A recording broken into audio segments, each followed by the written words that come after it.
all woke up feeling very good this morning, and I guess you know why. 3 points from Undola can make anybody smile. And we're here back on the beat reporting for duty on the first day of the week. I'm Yemi Adebayo.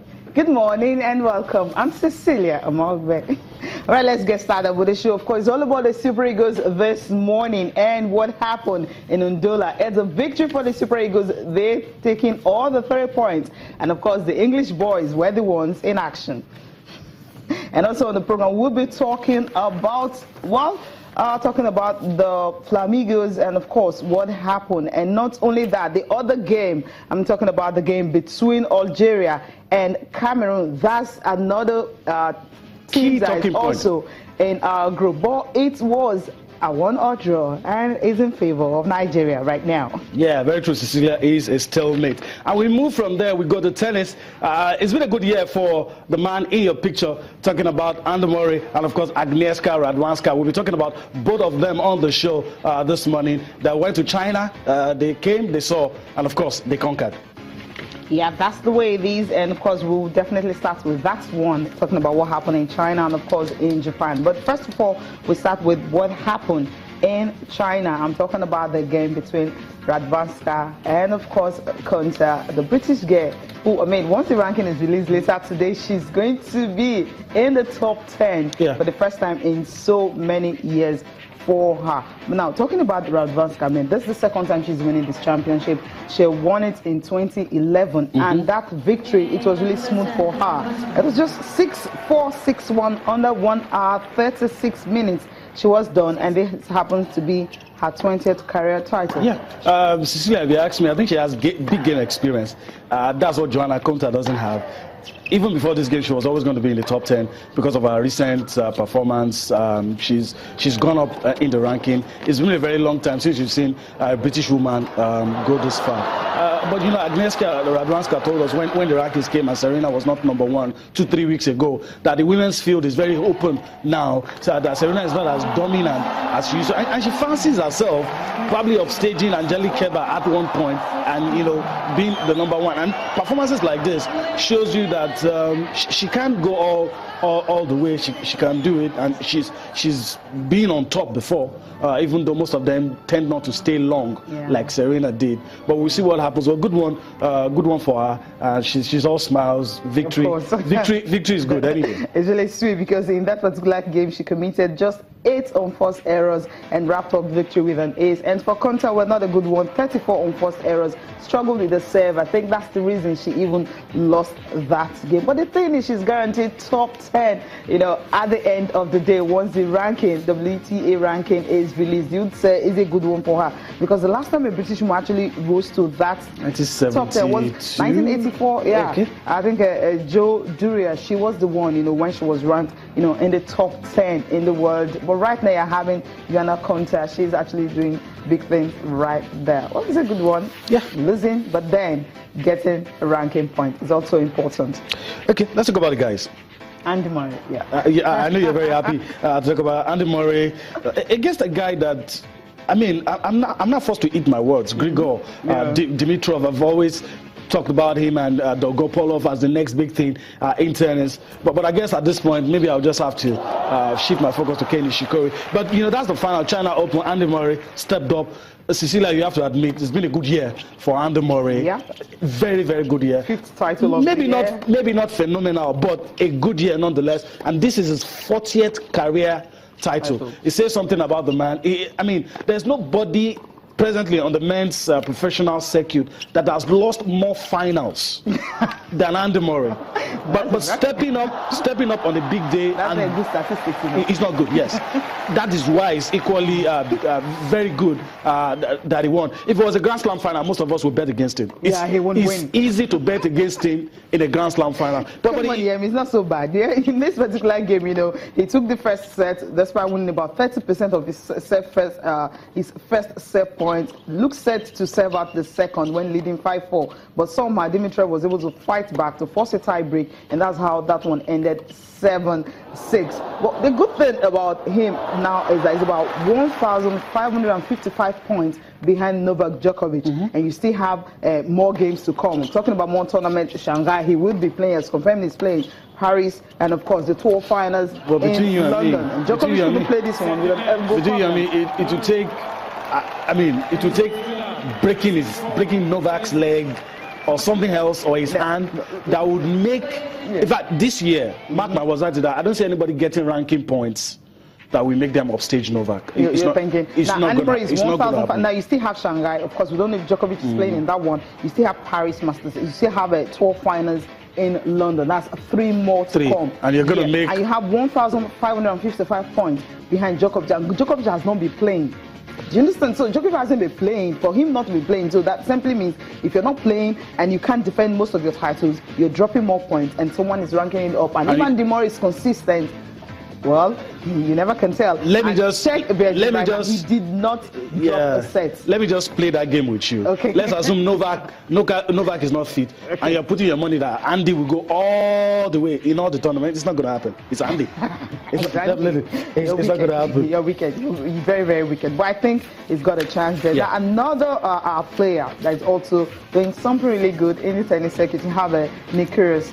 David Goffin, I mean, it was really a tough one. At the Japan Open? At the Japan Open for Nick Kyrgios. But I'm happy that he was able to put that showmanship thing he does. You know, he played serious tennis here, and somehow he was able to win the Japan Open. 4-6, 6-3, 7-5. He lost the first set, and he came back, and of course, he told himself, look, I need to take this one, and he did. I think he's lucky that the homeboy is not there. Kenny Shikori got injured and was forced to retire in one of the matches. Nick Kyrgios has shown us that if his head is on his shoulder, he can play good tennis. He's shown us that in recent times. And he's a showman as well, but apart from being a showman, he just gets into all sorts of troubles for no good reason. The last one he had with Stanislas, I consider it to be very disgusting, that kind of episode. But it's shown us that, look, I can play this game.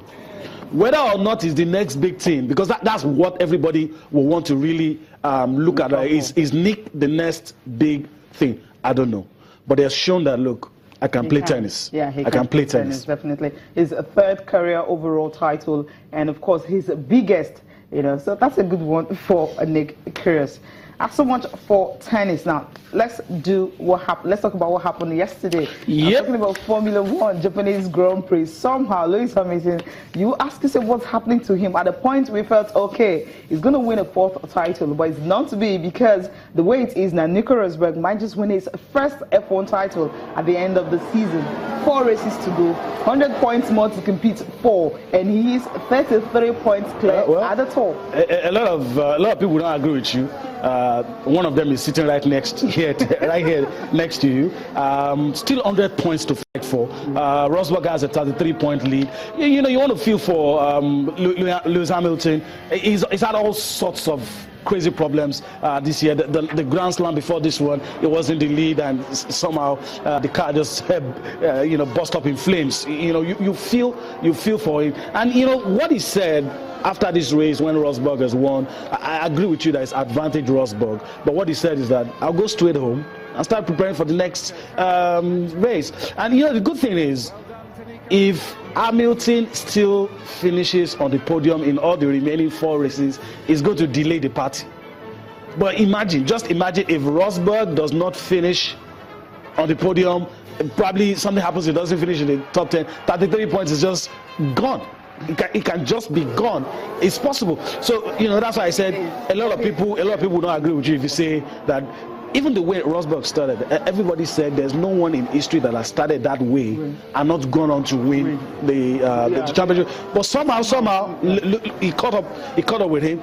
It seems to be going away from him right now. But I can tell you something, word on the street, if Lewis Hamilton does not get to win, he probably will really, really consider his stay with Mercedes, because he's told his guys, why am I the one always having these problems? You have to tell me something. But there was no engine problem here. He had a bad start. Yes, he had a bad start. At the time, he was 8th. Someone had to fight. No, this one was fair and square. So this was actually fair. No one was actually smiling. He even celebrated with him, unlike previous occasions. We just suck it up and sometimes want to walk away and everything. But I think another right driver we really need to look at is Max Verstappen. Yes. He finished 2nd. He crossed the line in 2nd position. I was like, in 2nd place. I would like, now this is a guy, when the other driver was in asked the to go, lower cadre, they brought him in, teenager. At the beginning, not at the beginning of the season. Somehow he has finished the podium already. Right now he's been taking like 4th place, sometimes 3rd, and now you're having 2nd position. I think it's another driver we need to look forward to Verstappen, next season. But somehow the Ferrari, Sebastian Vettel, Kimi Raikkonen finishing 4th and 5th.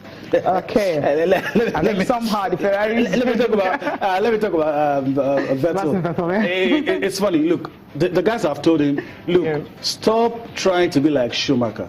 Face your races. Stop trying to stay with the constructors, the engineers. He wants them to build cars that are tailor suited to how he does his races and all this. And Schumi did all those and he worked for him. But the guys are saying, look, forget about that. We need you on the track. We need you to get the results for us.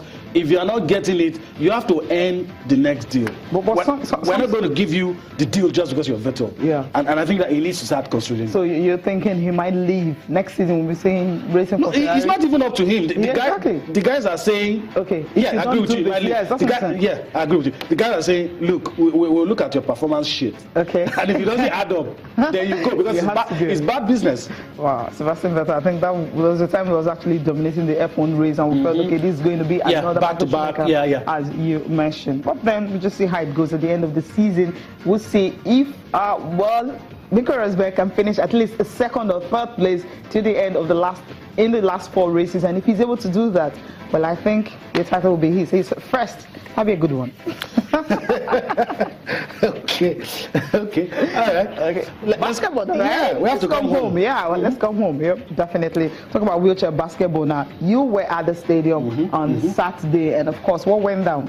Well, it was Wheelchair Basketball Championship, the Victor Uche, the 5th edition of that tournament. And you look at all of these guys, you just want to smile. It makes me happy because I've followed some of them. Oyo reclaimed their title. They beat Kano.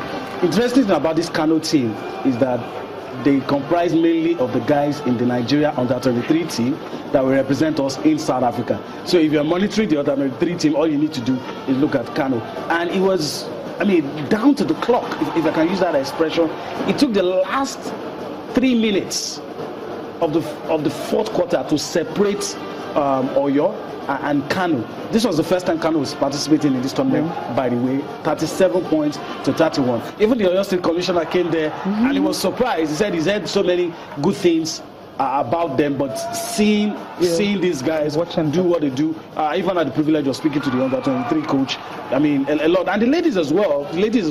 I didn't get to see much of the ladies, but their own version was the 3-on-3. They played, and of course, like Delta emerged winner in that one for the 3rd time. Okay, let's just give it to them. Give them the title for keep and make another one. Give them the trophy for keep and of course get another one. Truth be told, all the best players in the national team are in that Delta team. So I'm not always surprised when they end up winning. Most of the MVPs and all, they always come from Team Delta. And then the Ghanaians, they came.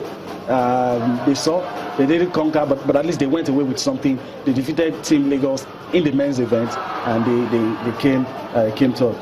These are the pictures, interesting pictures. At some point I was, who's going to win this? Who's going to win this? You were seeing them, and the thing for me that makes all of this interesting is the same rules for the able-bodied guys that apply, and you need to imagine the kind of stress some of these guys go through before they are able to score points. Okay, that's the way it is. And of course, if you check the other one, I'm talking about when it comes to country, Ghana, came 3rd. What happened in that one? Ghana and Lagos? Yeah, it was just that's the 3rd place, and the Ghanaians came into that one, won that as well, and they showed us that, look, we are also a force to be reckoned with in wheelchair basketball. But I'd love to see non-Africans as well. Come. All right, when we come from this book, definitely be listening to what the coaches had to say concerning the wheelchair basketball. And of course, we'll be talking the Flamingos, what went down right there in Jordan. Stay with us. The